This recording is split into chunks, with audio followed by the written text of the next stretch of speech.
Hello, everyone, and happy Friday. This is Friday, May 22nd at 3 p.m. and the Board of Elections and Registration pre-certification meeting for Cobb County is called to order. All those who are willing and able, please rise for the pledge. To the flag of the United States of America and to the republic for which it stands, one nation, under God, indivisible, with liberty and justice for all. Thank you. We've got our agenda. Everybody should have their agenda. If I can have a motion to approve the agenda. Make a motion that we approve the agenda as presented. Thank you. Is there- Second. Great. It's been moved and properly seconded to approve the agenda for today. All those in favor? Aye. And that motion passes. The next up is election materials review, and we'll pass that over to our new director. Thank you. Good afternoon, Chair, Vice Chair, members of the board. Thank you for being here today.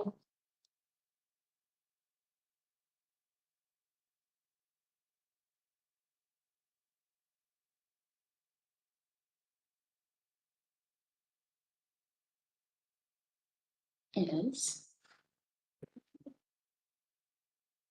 How are we going to do this? Keypad.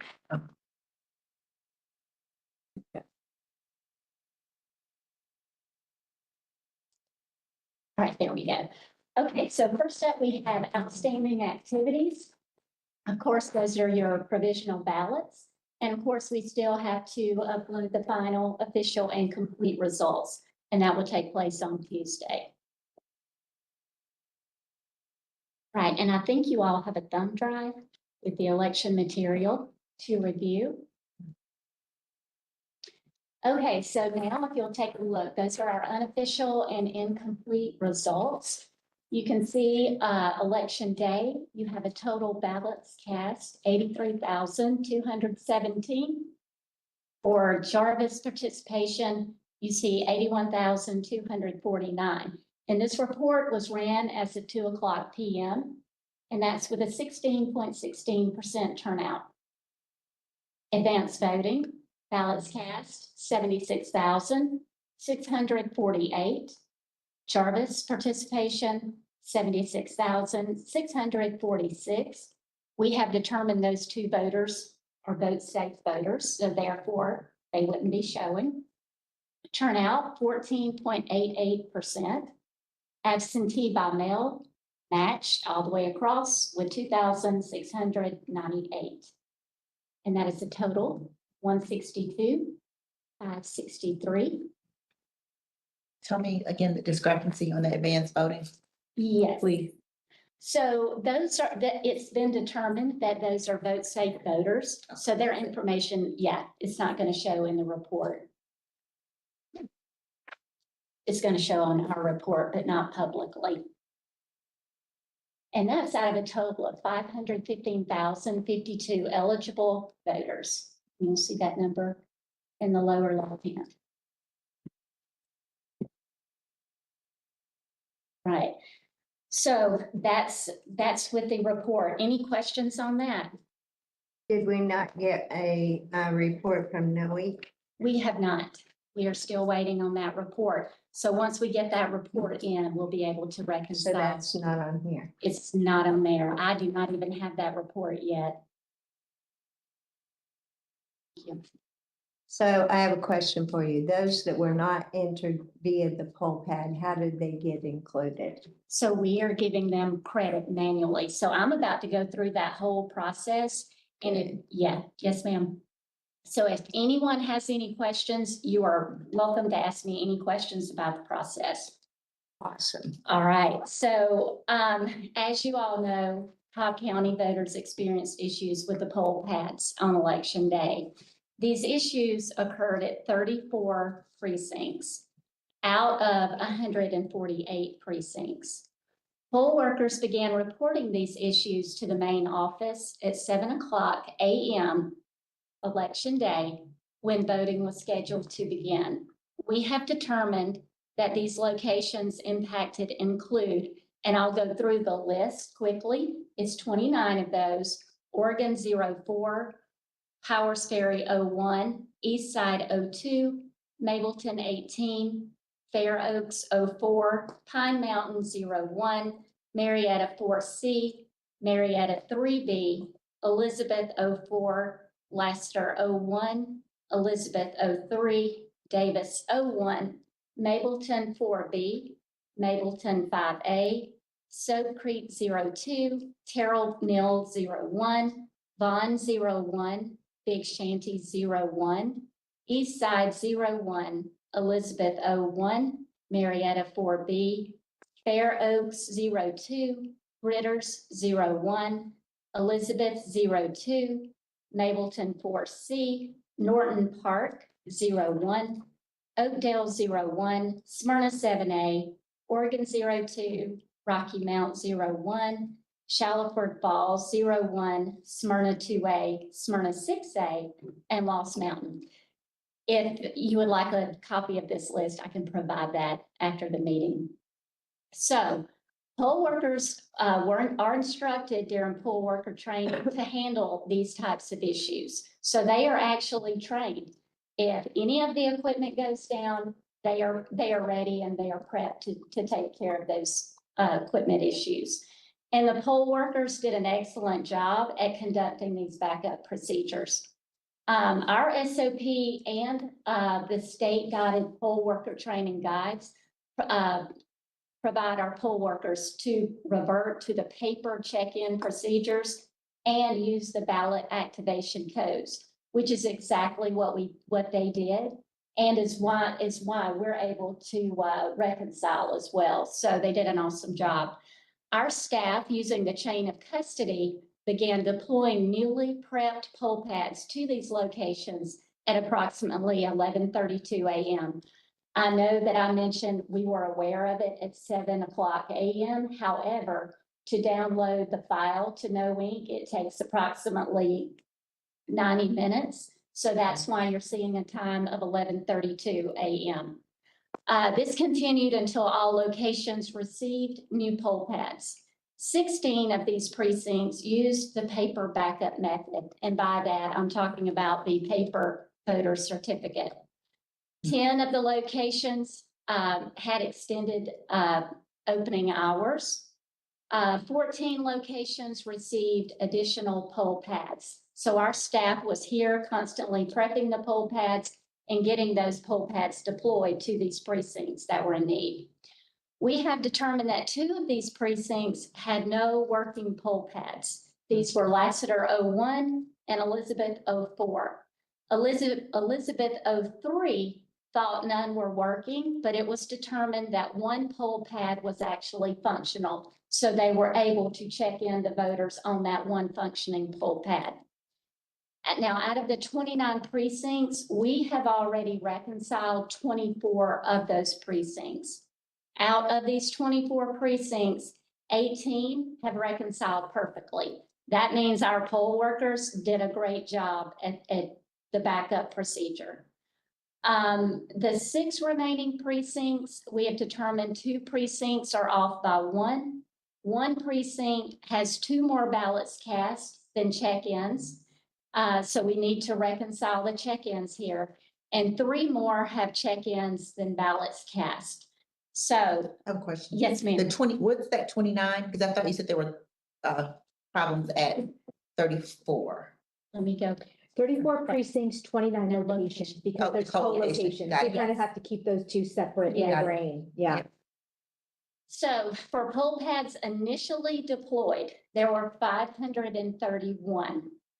61 of the poll pads had issues. So that is about 11.5% of our poll pads that experienced issues on election day. And we deployed 46 newly prepped poll pads to these locations. Okay, so you have the basics of how we handled the problem when we found out about it. So now you're probably wondering, what are you doing to reconcile? How are you doing this? Before you move forward, I Yes, have a yes, question. ma'am. How many only had 1 poll pad? 1 poll pad functioning? Uh-huh. I can get you that. Let's see. So 1 functioning poll pad. let me kind of go through it this way. Oregon 04, there were 4 delivered and 1 was not working. Powers Ferry, Powers Ferry 01 and East Side 02 had 5 delivered. 4 additional pole pads were delivered there, but we know that 1 was working, but they went ahead and delivered 4 there, in addition to the 1 functioning pole pad. Mableton 18, there were 4 pole pads delivered, 3 not working. Pine Mountain 01, 5 pole pads delivered. Initially, 4 were not working, so there's your 1. And we delivered an additional 3 on the later to them.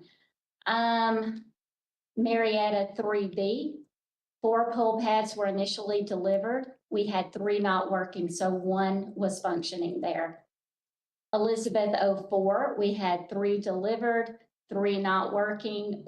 Those were ones that we did a full deployment on. So they were paper. That was EL01. Yes. Yes, Elizabeth 04. Did I say Elizabeth 04? Right? Yes. I didn't catch the Yeah, third one. You said EL04, Yes, EL3 were Elizabeth both, 04. and then you're Yes. also EL01 had issues? I have not gotten to EL01 Okay, yet. all right, That was Elizabeth 04. okay.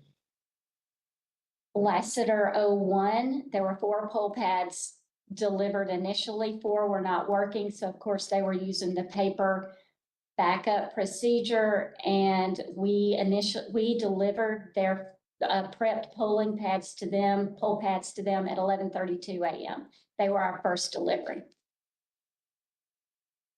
Now this is Elizabeth 03. There were 3 pole pads delivered, 3 were not working. So yes, we delivered to them as well. Davis 01, 3 pole pads were initially there. They balanced, there were no, I think that may have been just a sinking issue initially, so we did not have to deliver any additional pole pads to them. Same goes for Mableton 4B, and in reconciliation, they balanced. Mableton 5A balanced. Soap Creek and Terrell Mill, they had 5 pole pads initially. 3 of those were not working. They had 2 additional pole pads delivered to them. Fun 01, they balanced perfectly. 3 pole pads were delivered, 2 were not working, so they had 1 functioning pole pad. So Big Shanty 01, they began with 3 pole pads. They balanced, everything went well there. East Side 01, same thing. They had 3 pole pads, everything balanced. Elizabeth 01, Marietta 4B. They had 5 pole pads delivered, 4 were not working. We deployed an additional 5 pole pads to them. Gritter 01 and Elizabeth 02, there were 5 initially deployed. 2 were not working, but they could function on those 3. There was no problem there. Marietta 4C, same, they had 5 delivered, 4 not working. We deployed 3. Norton Park, 4 were delivered. We deployed an additional 3. Oakdale, 4 were initially delivered, 3 were not working. We deployed an additional 3. And Oregon 02, there were 5 initially delivered. They were all working. They were fine. Rocky Mountain 01, they had 4. 2 were not working, so they could operate with what they had. We were mainly looking at the precincts who really either had 0 that were not working or had 1, and then we would make that deployment. So let me ask you a question. So the ones that did not work, it was the same common issue, or was it different issues? It was the same issue. Okay, so can we reverse engineer for the setup, to getting them set up, could we identify, you know, can we identify, well, I don't say someone, but can we identify, the person that's doing the testing? Yes. And can we see, the So- ones that got tested, who did the testing? So on those ones? I am in the process of that. I've been really working on the numbers because I knew the board would be interested in that, but yes, we have discovered that it was an internal quality control Okay. issue. Mhm. We are working on that. We have contacted No Inc. They have been gracious enough to offer their assistance to come in and train. So we are going to accept that training. I'm going to make it a point to be here on the Poll Pad Saturday is what they call it, Poll Pad Saturday update. And also, we are putting new SOPs in place. So let me understand that. Yes, ma'am. So No Inc. is blaming 34 different precincts, multiple poll workers for this problem. I don't know how many the total number of poll workers this affects, but I'm gonna guess a minimum of 3 per precinct. True. Maybe more, but an average maybe of 3. And it's that many people that made the same error and the poll So- managers didn't identify the problem? So there is a process that's done, an LNA on the poll pads that's done before the poll pads are deployed to the Mhm. precincts. So we have determined, and like I said, I'm still looking into this. We have determined though that there was an issue in that In the process. LNA, not Not what, at the No not Inc. what No Inc. said on Tuesday. Yes, and we're still looking into all of that, but that is kind of where I am right now. But like I said, I'm still looking into everything. Mm-hmm. That makes sense of the root cause, location.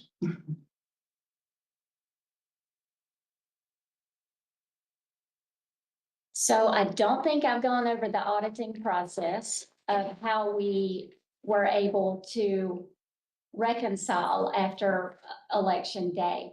So staff has been extremely busy going through all the paperwork, the voter certificates, and looking at how we can possibly reconcile this. And actually, it's been going great. It's been going really well. And as I said, if we didn't have such great poll workers who are trained and know how to conduct this backup procedure, we may be in a different situation. But right now, we're looking really, really good.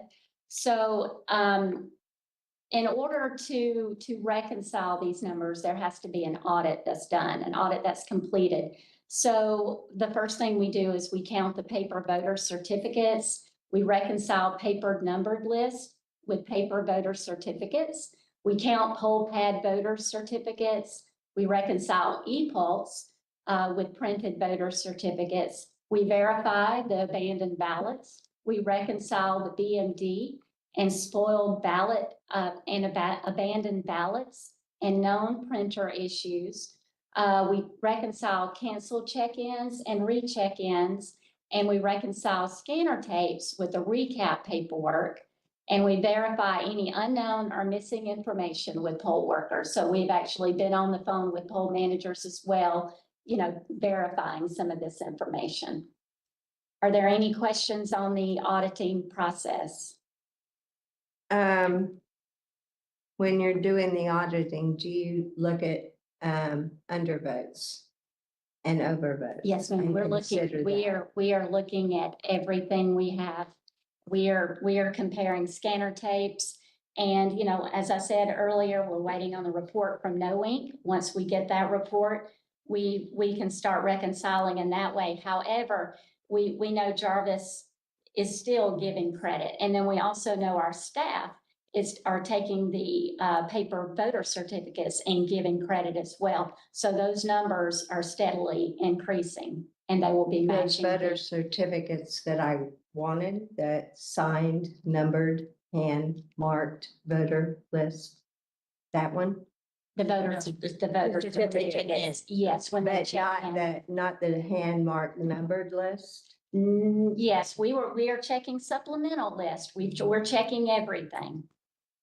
So just to confirm, each of these precincts that had no poll pad access were keeping a written list. Yes, Numbered list. Yes. Of voters that Yes. checked in, but you aren't going to use that to Yes, reconcile? yes. You will use yes, yes, Okay. ma'am. Yes, ma'am. We use every piece of information we have to reconcile. that? Okay. And out of the audit, you might have already said about it, do you release an audit report for your findings?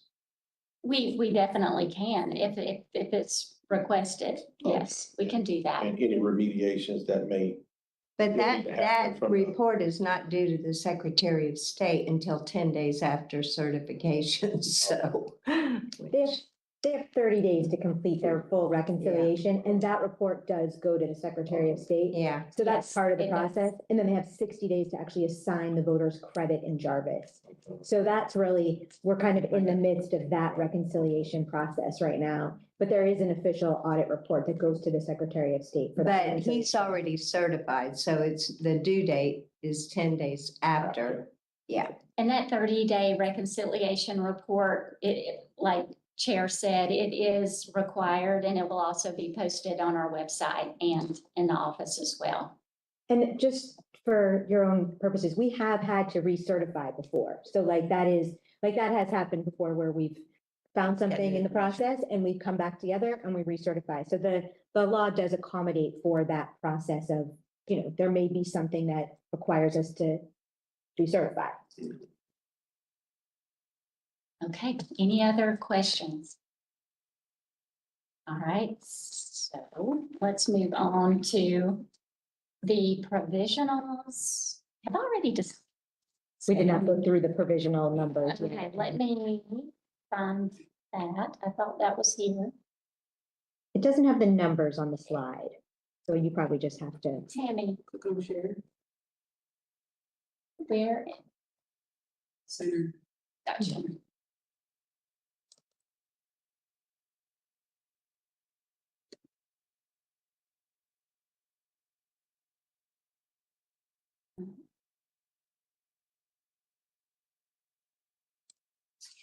Okay.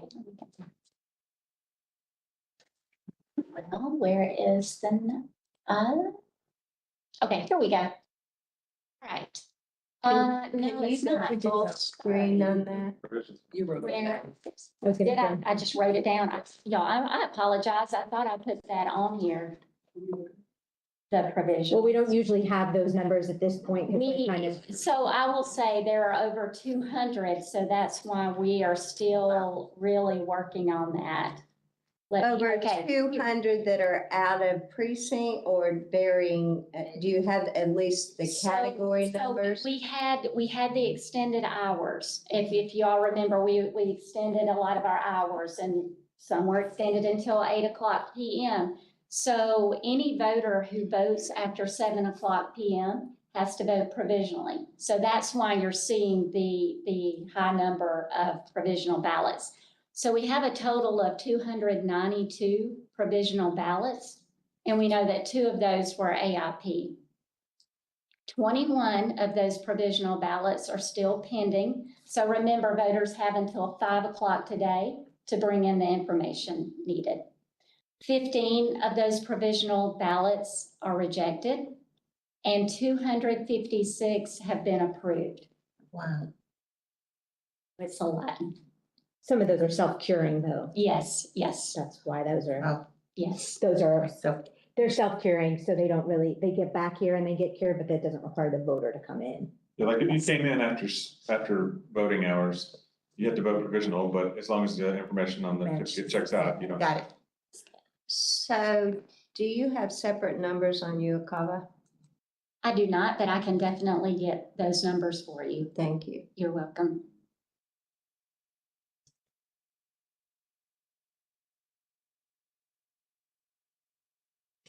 Any questions on that? I think when we deal with, on Tuesday, when we come back for certification, I think we do usually, it is helpful for us to understand sort of what the provisional breakdown was, Okay, just from a, absolutely. the sort of, And I do, especially because we had the, extension on the 11th, I Yes. think. So and I will have those codes for you on Tuesday. Cool. They are still working on those Of course. because we had so many, but yeah, I can definitely get But I think those. that'd be important information for us Okay. to kind of look at, is just being able to see that breakdown, especially understanding what came in the after hour, Okay, in the extension of hours piece. perfect.